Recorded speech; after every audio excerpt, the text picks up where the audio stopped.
Hello everyone.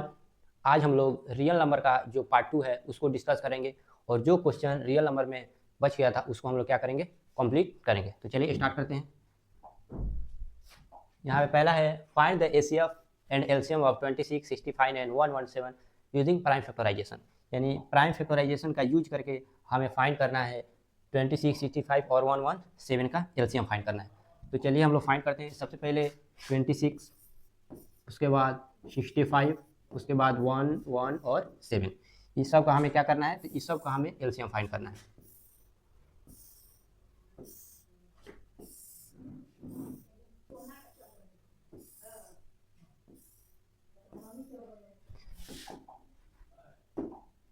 चलिए यहाँ से पहले 2 से फैक्टर कर लेते हैं। तो 2 30 या कितना होता है 26।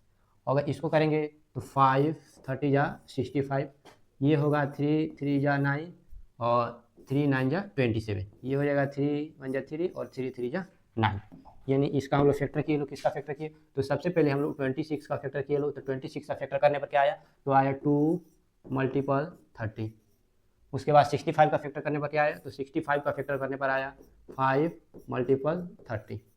उसके बाद 1 1 7 का हम लोग फैक्टर किए लो तो क्या आया, तो 3 3 और 30, यानी 3 3 और 30, ये सभी फैक्टर करने पर आया। यानी इसका फैक्टर करने पर ये आया। अब देखें इसमें पेयर बनाएंगे, यानी कौन सा ऐसा डिजिट है जो तीनों में सेम सेम दिखाई दे रहा है। तो हम देख रहे हैं यहाँ पर कि यहाँ पर भी क्या है 30 है, और इसमें भी क्या है 30 है, और इसमें भी क्या है 30 है। तो जो दोनों में सेम होता है वो क्या होता है एचसीएफ। यानी यहाँ पे एचसीएफ कितना हो गया, तो यहाँ पे एचसीएफ हो गया 30। यानी हम लोग एचसीएफ यहाँ पे निकाले तो एचसीएफ कितना निकल के आया, तो एचसीएफ निकल के आया 30। जो एचसीएफ आता है उसको हम लोग एलसीएम में सेम टू सेम यहाँ पे हम क्या करते हैं, लिख देते हैं। यानी एलसीएम में हम लोग लिख देंगे एलसीएम इक्वल टू, यहाँ पे 30 है तो हम लोग क्या लिख देंगे 30। और जो जो यहाँ पे बच गया है, जैसे यहाँ पे क्या बचा है, तो यहाँ पे बचा है 2, उसके बाद 5, उसके बाद 3, उसके बाद 3। तो जो जो बचा है उसको हम लोग क्या कर देंगे, लिख देंगे। यानी 2 बचा तो हम लोग 2 लिख देंगे, यहाँ पे 3 बचा तो हम लोग 3 लिख देंगे, यहाँ पे 5 बचा तो 5 लिख देंगे, और 3 बचा तो 3 लिख देंगे। यानी जो जो इसमें बच गया है उसको सेम टू सेम क्या कर देंगे, हम लोग लिख देंगे। अब हम क्या करेंगे, मल्टीप्लाई करेंगे। तो यहाँ पे कितना हो जाएगा, 30 2 जा कितना होगा 26, और 5 3 जा 50, और ये क्या होगा 3।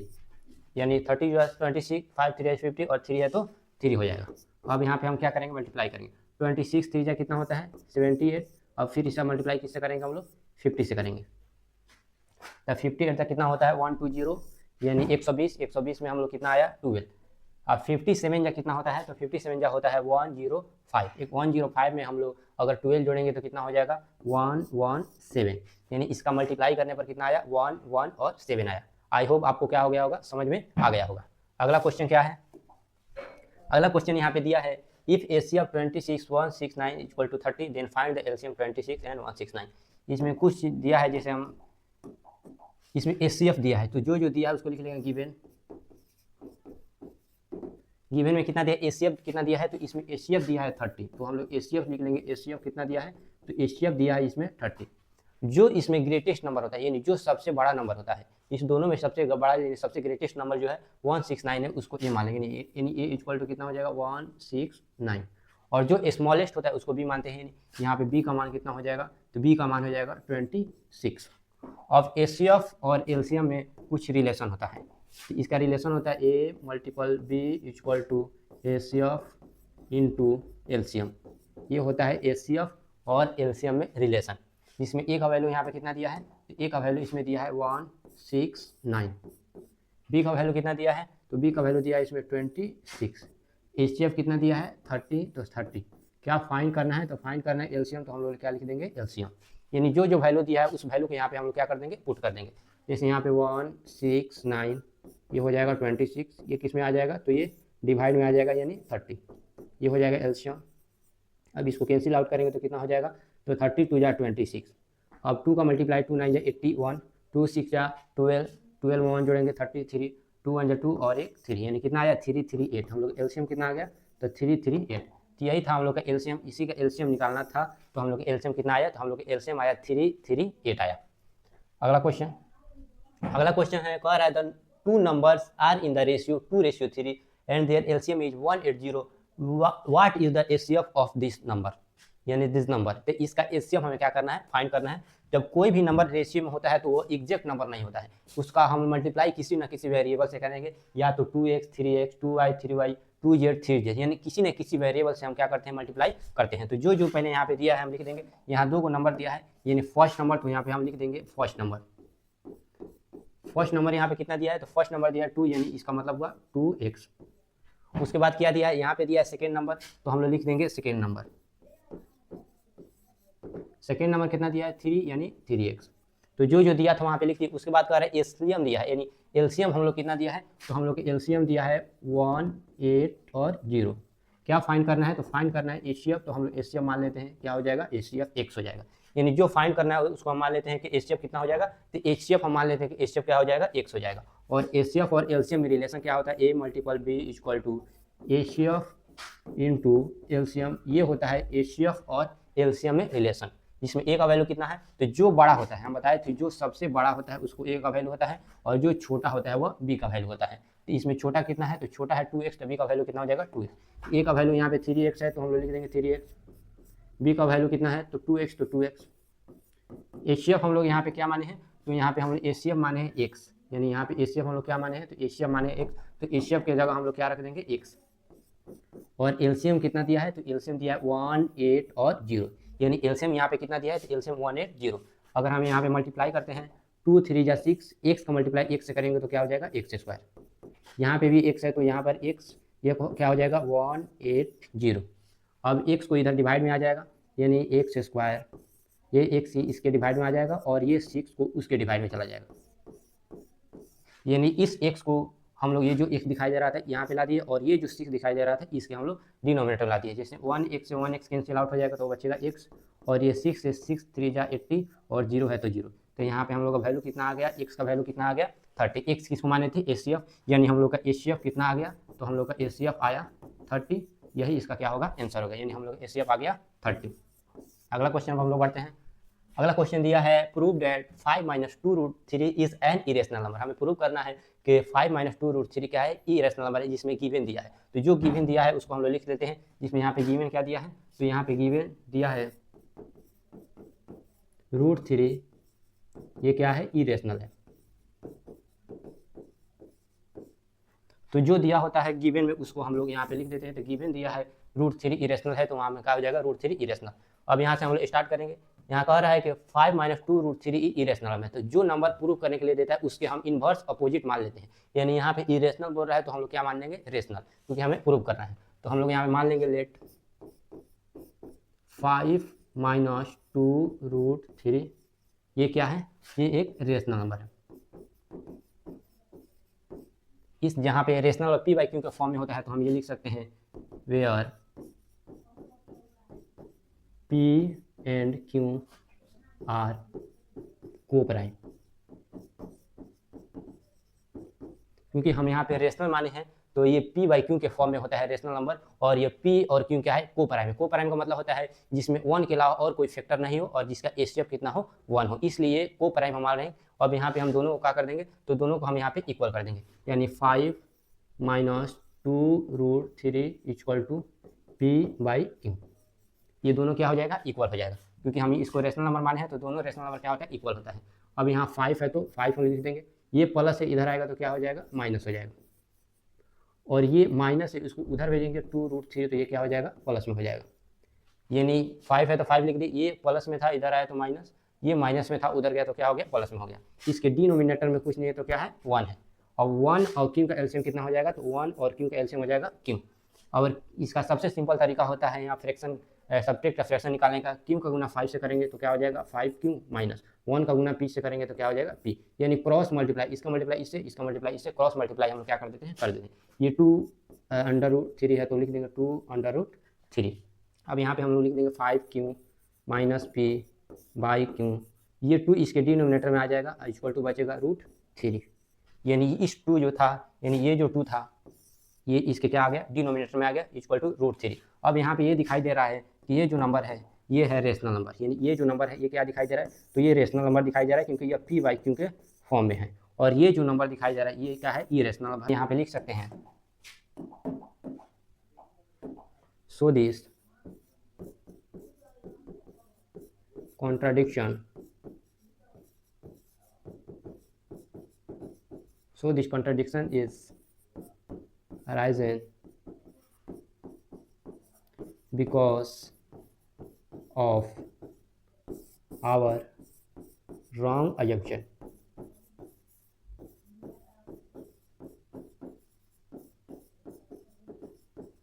Five minus 2 under root 3 is rational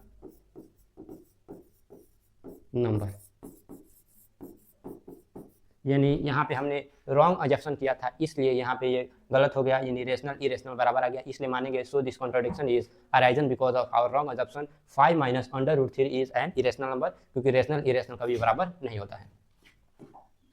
अगला क्वेश्चन है prove that under root 5 is an irrational number. हमें प्रूव करना है कि जो रूट 5 है ये इरेशनल है। तो हम बताएं अभी जो प्रूव करने को कहेगा उसको हम लोग क्या मानेंगे, उसके अपोजिट मानेंगे। तो ये रूट 5 हमें प्रूव करना है इरेशनल, तो हम मान लेंगे let root 5 is a rational number.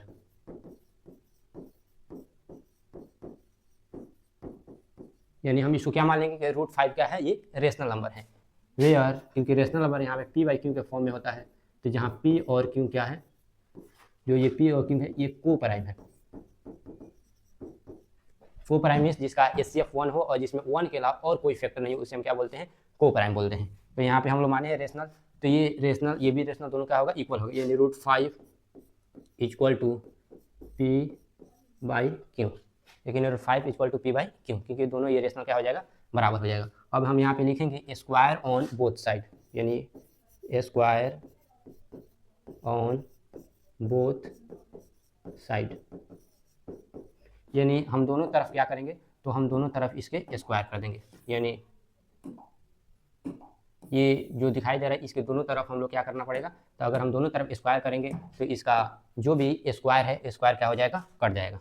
आगे चलेंगे, दोनों तरफ स्क्वायर करने पर हमें क्या आ रहा है, तो रूट 5 की तरफ भी हम लोग स्क्वायर करेंगे और 5 जो पी बाई क्यू है इसके तरफ भी हम लोग क्या करेंगे, स्क्वायर करेंगे। तो चलिए स्क्वायर करते हैं। यहाँ पे रूट 5 इधर भी स्क्वायर करना पड़ेगा, equal to P by Q, इधर भी हम लोग क्या करना पड़ेगा, स्क्वायर करना पड़ेगा। तो स्क्वायर से रूट कट जाता है, तो ये क्या बचेगा 5। ये पी का स्क्वायर क्या होता है, पी स्क्वायर, और ये क्यू का स्क्वायर क्या होता है, क्यू स्क्वायर। यानी रूट 5 का स्क्वायर किए तो क्या आया, 5 आया, और पी का स्क्वायर किए तो पी स्क्वायर, और क्यू का स्क्वायर किए तो क्या आया, क्यू स्क्वायर है। अब इसके डिनोमिनेटर में कुछ नहीं तो 1, क्रॉस मल्टीप्लाई करेंगे, 5 का मल्टीप्लाई क्यू स्क्वायर से करेंगे तो क्या हो जाएगा 5 क्यू स्क्वायर, और 1 का मल्टीप्लाई पी स्क्वायर से करेंगे तो क्या हो जाएगा 1 पी स्क्वायर। हमें यहाँ पे ध्यान देना है, अगर ये 5 इधर डिवाइड में जाएगा, Q square equal to P square by 5, तो 5 इसको डिवाइड करेगा, तो हम यहाँ पे लिख सकते हैं if 5 divide by P square then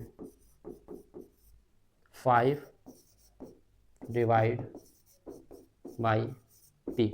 यानी 5 अगर पी स्क्वायर को डिवाइड करता है तो 5 पी को भी क्या करेगा, डिवाइड करेगा। अब ये जो इक्वेशन हुआ, इस इक्वेशन को हम लोग क्या मानेंगे, जो ये इक्वेशन है ये इक्वेशन फर्स्ट है, यानी इस इक्वेशन को हम लोग क्या मानेंगे, ये फर्स्ट इक्वेशन है। फर्स्ट इक्वेशन हम यहाँ पे लिख लेंगे। अब यहाँ से चलते हैं हम लोग, यानी फर्स्ट इक्वेशन कितना आया है, तो फर्स्ट इक्वेशन आया 5 Q square, 5 Q square equal to क्या आया है, पी स्क्वायर आया है। तो ये जो सामने दिखाई दे रहा है यानी पी स्क्वायर, तो जब भी प्रूव करेंगे तो अगर रूट 5 प्रूव करना होगा तो हम मानेंगे पी इक्वल टू 5m, अगर रूट 5 प्रूव कर रहे हैं तो मानेंगे पी इक्वल टू 5m, अगर अंडर रूट 3 प्रूव कर रहे हैं तो लिखेंगे पी इक्वल टू 3, अगर रूट 2 प्रूव कर रहे हैं तो लिखेंगे पी इक्वल टू 2m। यानी कोई भी वेरिएबल आ सकता है, m की जगह पे m के या अदर कोई भी वेरिएबल हम लोग लिख सकते हैं। तो यहाँ p का वैल्यू यहाँ पे हम लिख देंगे 5m है, तो हम लोग p का वैल्यू कितना लिख देंगे, यहाँ पे p का वैल्यू हम लोग 5 है, यानी 5 क्यू स्क्वायर इक्वल टू, यहाँ p का वैल्यू कितना है 5m, ये स्क्वायर है तो क्या हो जाएगा, ये भी स्क्वायर में चला जाएगा। तो 5 क्यू स्क्वायर इक्वल टू 5 का स्क्वायर 25 और m का स्क्वायर कितना हो जाएगा, m स्क्वायर, यानी 5m का स्क्वायर किए तो 25m स्क्वायर, इससे इतना कैंसिल आउट हो जाएगा तो कितना होगा 5, यानी Q square equal to 5m square. अब ये 5 इसके डिवाइड में आ जाएगा, यानी क्यू स्क्वायर, ये 5 इसके डिवाइड में आ जाएगा तो क्या होगा m स्क्वायर। तो हम यहाँ पे लिख सकते हैं इफ 5 डिवाइड क्यू स्क्वायर, अगर 5 क्यू स्क्वायर को डिवाइड करता है देन 5 डिवाइड क्यू, तो 5 क्यू को भी क्या करेगा, डिवाइड करेगा। इफ 5 डिवाइड क्यू स्क्वायर, यानी 5 अगर क्यू स्क्वायर को डिवाइड करता है देन 5 डिवाइड क्यू, तो 5 क्यू को भी क्या करेगा, डिवाइड करेगा। यानी 5 अगर क्यू स्क्वायर को डिवाइड करते हैं तो 5 क्यू को क्या करेगा, डिवाइड करेगा। ये यहाँ से इतना हो जाएगा। उसके बाद हम देखें कि यहाँ पे रेशनल और इरेशनल बराबर आ जा रहा था, तो हम यहाँ पे लिख सकते हैं so this contradiction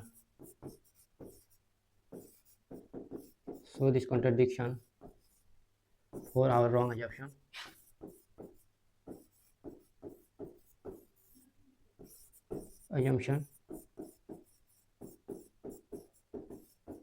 root 5 is an irrational number। यानी रूट 5 क्या हो जाएगा, तो ये रूट 5 है, इरेशनल नंबर यहाँ पे हो जाएगा। यानी रूट 5 को हम लोग क्या बोल देंगे, तो रूट 5 यहाँ पे इरेशनल नंबर, यानी रूट 5 इरेशनल नंबर हो जाएगा।